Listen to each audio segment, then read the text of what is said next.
사무엘이 하나님의 음성을 듣고 첫 번 예언한 게 뭐예요? 엘리 가문이 패망할 것을 얘기해요.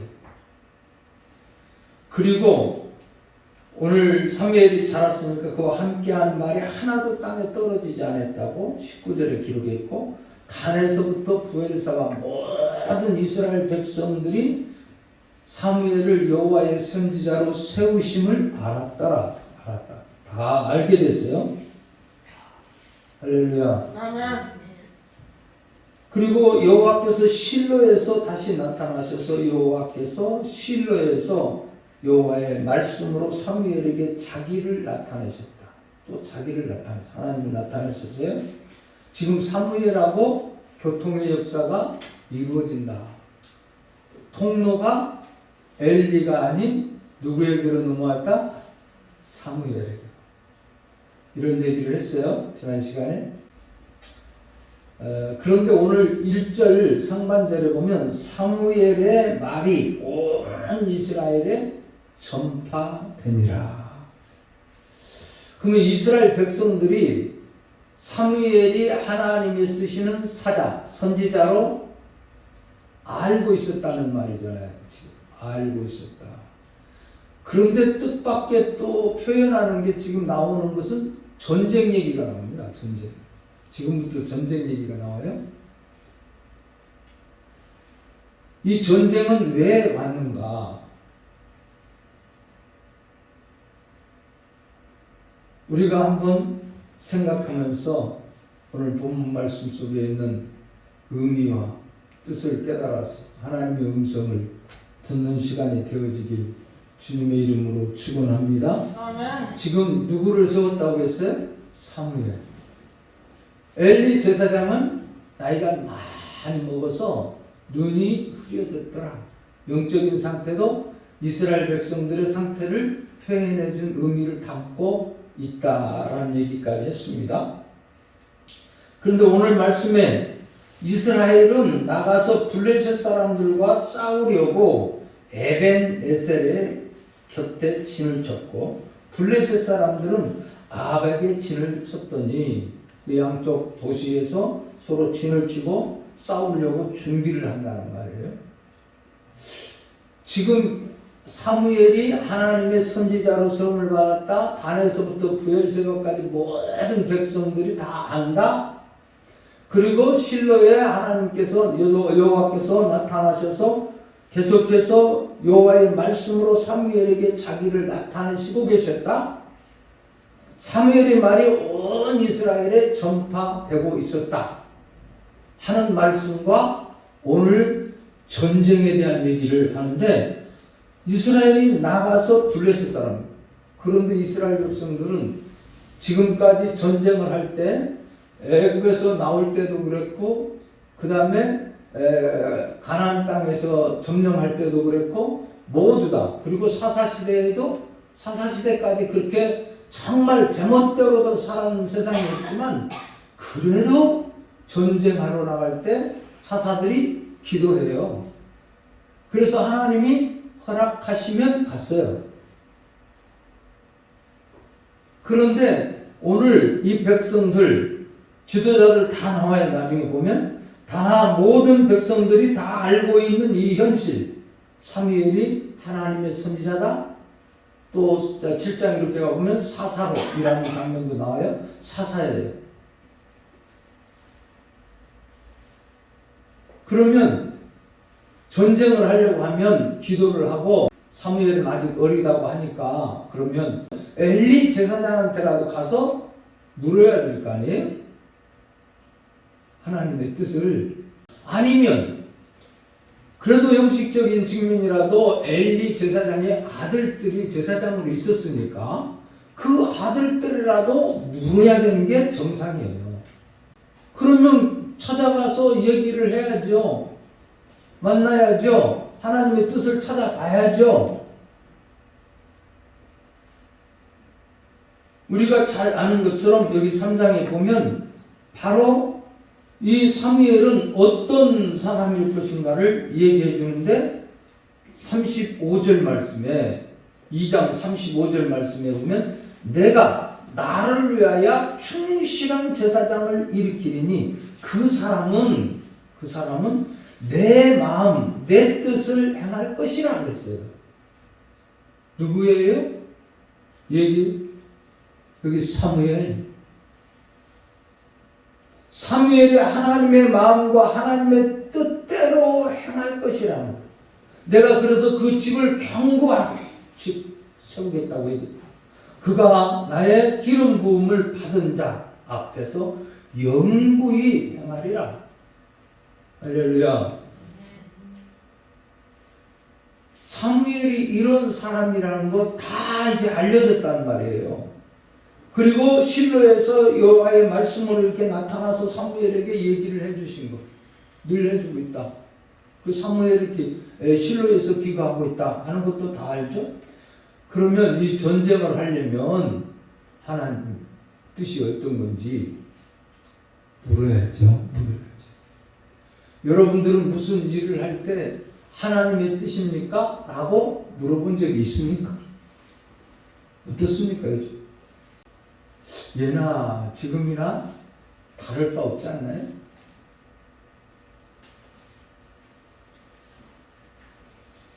그래서 이제 이스라엘과 블레셋이 서로 싸웠어요. 전열을 벌이다가 그 둘이 싸우다 보니까 이스라엘이 블레셋 사람들 앞에서 패했다. 블레셋 사람들 앞에서 패하야.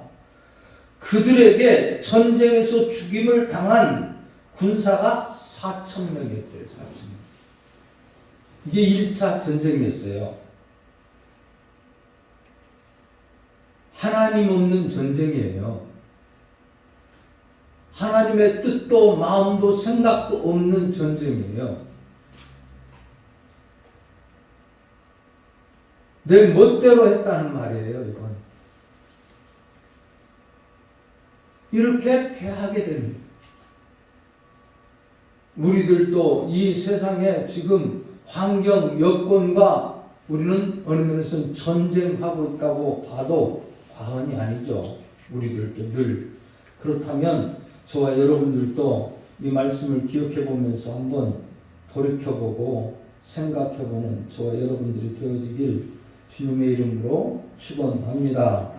그래서 사사기, 룻기, 사무엘 8장까지가 사사시대입니다. 사사시대. 그리고 나서 사울왕 세우고 나중에 사울왕이 잘못되니까 또 하나님이 왕을 버려요. 오늘 제가 기원한 말씀 중에 읽었던 것처럼 하나님은 제사보다도 순종을 원한다. 그게 말씀이 바로 사울에게 하는 얘기였어요. 사무엘. 그래서 너는 하나님의 말씀을 거역했기 때문에 하나님께서도 너를 버리시다. 오늘 우리 모두가 다 이 말씀을 생각하면서 지금 사사시대는 어땠다고 그랬어요? 우리 사사기 맨 마지막 보면 제 멋대로 왕이 없으므로 제 생각대로 했다. 제 생각. 그 자식 생각대로. 전쟁 우리들 전쟁 지금 블레셋 사람들이 이렇게 진출고 있는데 우리 나가 싸우자. 거기에서 그냥 그렇게 해서 나가서 싸운 거예요. 하나님의 선민이면 하나님의 뜻을 존중해야 되고 하나님을 인정하는 게 있어요. 부모님을 이번에 이제 설 명절이잖아요. 다른 때 같으면 엄청난 사람들이 움직일 텐데 이번에는 얼마나 움직일지 모르겠어요. 오늘 우리 생각, 우리 좋은 대로가 아니라 우리는 하나님의 백성 맞죠? 하나님의 자녀 맞죠? 하나님의 권속 맞죠? 그리스도인이시죠? 그렇다면 어때요? 하나님의 뜻을 물어야지. 내 마음에 든 내 생각, 내 뜻을 전하는 사무엘을 선하는데 사무엘에게 말 한마디도 안 해요. 그건 곧 하나님에게 안 하는 거죠. 하나님과 대화도 안 하는 거고 하나님 말씀도 무시하는 거고 자기 생각대로 나가서 전쟁을 했더니 패했어요. 그러고 이제 나와서 하는 얘기가 오늘 열차 싸움에서 1, 2절 말씀에 나오고 전쟁에 패한 것을 이제 분석한 3절 말씀 보겠습니다. 다 같이 시작. 백성이 진영으로 돌아오매 이스라엘 장로들이 이르되 여호와께서 어찌하여 우리에게 오늘 블레셋 사람들 앞에서 패하게 하셨는고? 지금 그런 거 생각을 왜 안 하고 이제 와서 지금 패하니까 그때서야 여호와 하나님께서 어찌해서 우리에게 오늘 블레셋 사람들에게 이렇게 패해서 4,000명이나 죽게 만드는가? 나 대대에 몇 년 동안 믿어왔고 모태신앙이고 3, 4대 믿음은 신앙이라고 자랑하는데 어찌하여 우리 주변은 변화되지 않는 걸까? 왜 정복하지 못할까? 한번 우리 질문 던져보면 어떨까요? 멋진 정말 분석하는 거예요. 전쟁이 왜 패배했느냐? 왜 하나님께서 지게 만들었느냐? 그리고 고작 생각해내는 게 뭐냐? 오늘 보면은 바로 이어서 우리 읽어보겠습니다. 여호와의 언약궤를 실로에서 우리에게로 가져다가 우리 중에 있게 하여 그것으로 우리를 우리 원수들의 손에서 구원하게 하자. 기발한 아이디어. 야, 멋지다. 야, 맞아. 아마 박수 치면서 환영했을지도 모르겠어요. 아마 민주주의 우리 하는 것처럼 다수결 원칙에 다 찬성을 했을 거예요. 야, 실로에 있는 법궤를 옮기자. 법궤 그때 당시에는 아직 성전이 지어지지 않을 때니까 운반하도록 돼 있었죠. 내일 사람들이 운반하는 거예요. 그래서 천막 안에다 이렇게 뒀잖아요. 천막 안에다. 이스라엘 백성들이 생각을 뭘 했겠습니까? 애굽에서 나올 때 법궤가 앞에 가면 이겼다. 하나님이 임재하시고 하나님 함께 하시고 이스라엘 백성들이 전체적으로 움직일 때 이렇게 법궤가 움직였어요. 그런데 오늘 우리가 성경 말씀을 한번 좀 생각해 볼 말씀이 있는데요. 신명기 12장 5절 오직 너희 하나님 여호와께서 자기의 이름을 두시려고 너희 모든 지파 중에서 택하신 곳인 그 계실 곳을 찾아 나가서 너희 하나님 여호와께서 자기 이름을 두시려고 너희 모든 지파가 그러니까 법궤는 언제 움직일 수 있느냐? 모든 지파가 움직일 때. 이 법궤를 함부로 움직이는 게 아니에요. 이름을 두시는 것이에요. 또 11절 말씀 그 밑에 보세요.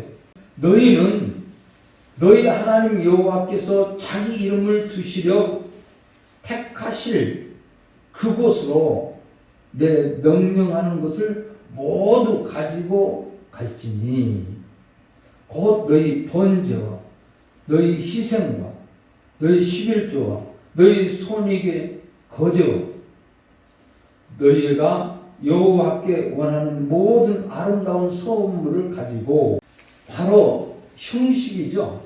이스라엘 백성들은 법궤를 가지고 오는 것도 지금 하나님과 함께하는 삶이 아닌 말씀에 위배되는 모습이지만 그 법궤 가지고 오니까 이겼더라. 우리 법궤하고 같이 가니까 요단강도 건너갔고 여리고성도 무너뜨렸고 계속해서 이스라엘 백성들이 승승장구하게 됐고 하나님 함께 하셨어. 근데 오늘 말씀해 보면 이스라엘 백성뿐만이 아니라 나중에 여기 블레셋 사람들도 이 말을 기억합니다. 그래서 8절 말씀, 오늘 본문 8절 말씀에 보면 우리에게 화로다. 누가 우리를 능한 신들의 손에서 던지리요. 그들은 광야에서 여러 가지 재앙으로 애국인을 친 신들이라. 애국인들을 쳐서 나오게 해준 신들이라는 거예요. 그래서 이끌어낸 신, 블레셋 사람들은 그냥 신 중에 하나로 보는 거죠. 신들, 그렇게 두 번이나 표현했거든요. 신들. 블레셋. 이스라엘 백성들도 그냥 법궤만 있으면 되는 거야. 하나님이 함께 해야 되는 걸 모르고 하나님의 뜻을 찾아야 되는 거예요. 그러기 위해서 먼저 잘못됐던 자기 뜻대로 자기 생각대로들 했던 것들을 하나님 앞에 회개하고 제사장 아들들 이런 그 온통 세상이 그렇게 잘못되어진 것들이 회개하고 돌아와서 말씀에 순종하는 것이 우선이고 하나님과 교통하는 것이죠. 그런데 교통하지도 않고 대화하지도 않고 기도하지도 않고 자기 멋대로 했어. 그런데 이 법궤만 가지고 하면 이길 줄 압니다. 오늘 이것은 어떤 일이냐, 김희도 교수님이라고 총신대 교수님이 계시는데요. 이 부분에 강의하다가 이런 얘기를 했대요. 제가 직접 들은 건 아니고 이쯤 되면 법궤가 아니라 괴짝과 다름없다. 괴짝. 상자, 집어넣는 상자. 하나님이 계시지 않는, 오늘 우리들도 우리 자신들이 이 말씀, 법궤를 통해서 자신들이 회개하고 깨닫고 돌아오는 거예요. 의미를 우리가 기억해야 돼요. 예수 만난 사람은 진정으로 이런 모습으로 변모되어야 될 줄로 믿습니다. 아멘. 그래서 실패를 분석하고 멋지게 분석했잖아요. 여호와께서 어찌하여 우리가 패배하게 만들나 블레셋 사람들한테. 그리고서 나오는 게 법궤 갖다 놓는 사람. 하나님 앞에 해결해야 되고 하나님의 뜻을 찾아야 된다가 아니라 하나님 없는 법궤는 괴짝에 불과하다는 거예요. 그래서 하나님이 임재하지 않고 하나님의 이름이 없는 형식적인 것, 가식적인 것, 외식적인 것은 아니라. 오늘 우리는 어떻습니까? 여러분들도 위로받기 위해서 교회 나오지는 않았습니까? 아니면 예배 드리고 있는 여러분들 아이고 안 가면 그렇고 코로나 때문에 그런데 그냥 방송에서 영상으로라도 예배 드려야 마음 편할 것 같아서 예배 드리고 있지는 않습니까? 이런 형식적이거나 가식적이나 외식적이면 안 되는 거예요. 하나님이 기뻐하시지 않는 거죠. 박윤선 박사님도 형식적인, 가식적인 거라고 표현했어요. 학자들 간에 조금씩 다르게 표현은 되어 있지만 외형적인 것, 그래서 법궤를 하나님을 어떻게 자기가 필요한 대로 지금 수단으로 사용하려고 하는 거예요. 이게 잘못된 거예요. 여러분들 필요하고 아쉬우면 쫓아오고 사람들이 그러잖아요. 하나님을 내가 필요할 때 이 나라도 어렵게 살고 힘들고 배고플 때 많은 사람들이 주님 앞에 나와서 엎드리면서 새벽기도 하고 다 이 법석을 피웠는데 어느 날부터인가 없어졌죠. 먹고 살만하고 등 따뜻하고 배부르니까. 그런데 안 가자니 그렇고 예배 안 드리자니 그렇고. 그런데 또 어쩔 때 조금 부족하고 또 모자라고 힘이 없고 그럴 때는 기도가 아니면 믿는 척이라도 해야 마음의 위안이 되고 편안하니까. 교회 화려한 것도 좋지만 멋지게 줘놓고 세계적인 교회를 짓는 것도 자랑할 것이지만 그것보다는 하나님이 함께하는 교회야. 진정한 교회. 할렐루야. 하나님이 임재하지 않는 말씀, 하나님 말씀이 없는, 하나님의 뜻이 없는 수단에 불과하는 거지. 그냥 먹고 살기 위해서, 마음 편하기 위해서, 좀 위로가 되기 위해서. 혹시 여러분들은 그런 모습이었다면 이 시간 우리들도 한번 돌이켜볼 수 있길 주님의 이름으로 축원합니다. 그래서 실로에서 언약궤를 가지고 옮겨옵니다. 옮겨오는 장면. 그때 반응은 이스라엘 백성들이 이제 언약궤가 이렇게 가지고 들어오니까요. 오늘 5절 말씀에 보면 막 난리 났습니다. 5절 다 읽어보겠습니다. 시작. 여호와의 언약궤가 진영에 들어올 때 온 이스라엘이 큰 소리로 외치며 땅이 울리라. 땅이 울리라. 야, 너무 좋아한 거예요. 지금 이스라엘 백성들이 가나안 땅에서 나올 때 법궤 앞세우고 나오니까 이렇게 승리하고 가자. 뭐 가나안 땅 들어올 때도 다 승리했다. 애굽에서 이끌어냈다. 그 신이라고 블레셋 사람들은 생각했잖아요. 이스라엘 백성들도 법궤만 있으면 돼. 하나님의 뜻은 온데간데 없어. 아마 확신을 가졌을지도 모르겠어요. 이건 신념이에요. 신념. 신앙이 아니지. 믿음이 아니지. 믿음은 여호와를 인정하는 거예요. 의뢰하는 거예요. 맡기는 거예요. 할렐루야. 하나님의 임재를 인정해야 됩니다. 하나님이 내 중심에 계심을 인정해야 돼요. 내 생각 속에 주장하시는 분이 하나님인 것, 성령인 것을 인정하고 그렇게 살아가야 되는 거예요. 블레셋 사람들이 이 소리를 듣는 거예요. 6절 말씀에 보면 블레셋 사람들이 이 외치는 소리를 듣고 이르되 히브리 진영에서 큰 소리로 외치면 어찌 됨이냐 하다가 여호와의 궤가 진영에 들어온 줄 깨닫게 됐습니다. 그리고 두려워하는 거예요. 7절 말씀에 블레셋 사람이 두려워하여 이르되 신이 진영에 이르렀도다 하고 또 이르되 우리에게 바로다. 그날에 이런 일이 없었도다. 우리가 바로다. 누가 우리를 이 능하신 신들의 손에서 그러니까 애굽에서 끌어낸 그 신들의 손에서 우리를 건져낼 수 있겠느냐. 그래서 재앙이라고 그래요. 그들은 광야에서 여러 가지 재앙으로 애굽인을 친 신들이라. 신들의 손에서 건져내려 애굽에서 친 신들이라. 여러 신 중에 하나. 그렇게 자기 신들보다 월등한 신 같은 존재를 얘기하는 거예요.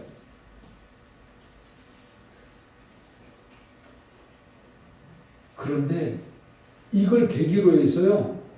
블레셋 사람들이 합심을 하고 더 힘을 내는 장면이 9절 말씀이 나오죠. 9절은 한번 읽겠습니다. 다 같이 시작. 너희 블레셋 사람들아 강하게 대장부가 되라. 너희가 히브리 사람의 종이 되기를 그들이 너희의 종이 되었던 것 같이 되지 말고 대장부가 되어 싸워라. 오늘 너희들이 만약의 경우에 히브리 사람의 종이 너희들이 히브리 사람의 너희들의 종으로 있었던 것처럼 너희들이 히브리 사람의 종이 되지 않으려면 지금 나가서 싸우라. 대장부가 돼서 열심히 싸우라고 얘기합니다. 그리고 블레셋 사람들이 쳤더니 10절 말씀이죠. 전쟁 2차 전쟁이 시작된 거예요. 이스라엘이 패하여 각계의 장막으로 돌아갔고 살육이 힘이 커서. 근데 이 전쟁을 아주 간단하게 표현한 것은 여기에 목적이 뭐예요? 사무엘을 통하여 예언해준 엘리 가문이 결과적으로는 이렇게 멸망된 과정을 이 전쟁을 통해서 지금 하나님께서 블레셋 사람들을 뭘로 쓰고 있어요? 막대기로. 하나님의 백성들이 말을 안 듣고 엉뚱한 짓 하고 잘못됐으니까 몽둥이를 하나님이 블레셋 사람들을 오히려 사용하는 거예요. 바벨론을 들어서 썼잖아요. 애굽을 들어 썼잖아요.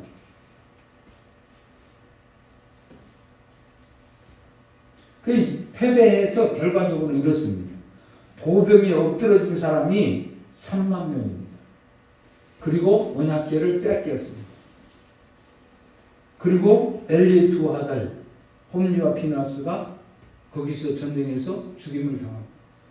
엘리와 홈리는 왜 왔어요? 법궤가 있는 곳에 가야 되니까. 제사장 아들 제사장이잖아요. 지금 형식적인 제사장이니까 그걸 가는 거예요. 그래서 죽었어요. 누구의 예언대로? 사무엘의 말씀. 하나님이 주신 말씀대로 이루어 나가는 과정이 오늘 계속 나옵니다. 또 며느리도 죽어요. 엘리 제사장도 이제 그 다음에 보면 엘리 제사장이 그 자식들이 죽었다는 얘기를 듣고요. 의자에 앉아 있다가 13절 말씀에 보면 그가 이를 때 엘리가 길 옆에 자기 의자에 앉아 기다리며 그의 마음이 하나님의 괴로 말미암아 떨릴 즈니라. 그 사람이 성읍에 들어온 알림에 온 성읍이 부르짖는지라. 그러고 나서 그때 엘리 나이가 98세라. 그가 누워도 보지 못하더라.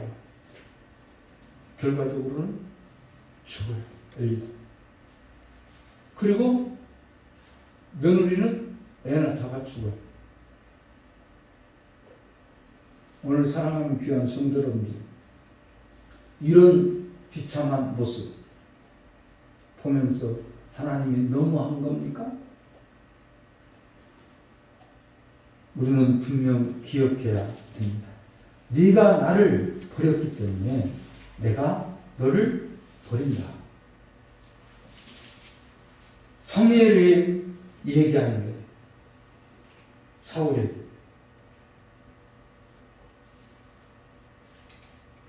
오늘 사무엘상 15장 23절 읽고 마치겠습니다.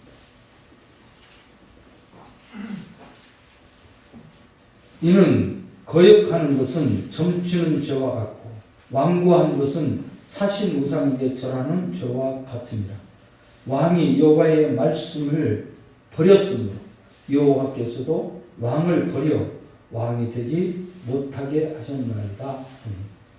이제는 우리 구주 예수 그리스도의 은혜와 아버지 하나님의 사랑과 성령님의 교통 감화가 오늘 예배드리는 저들 머리 위에 우리의 선교여행 이제부터 영원까지 함께 있을지어다.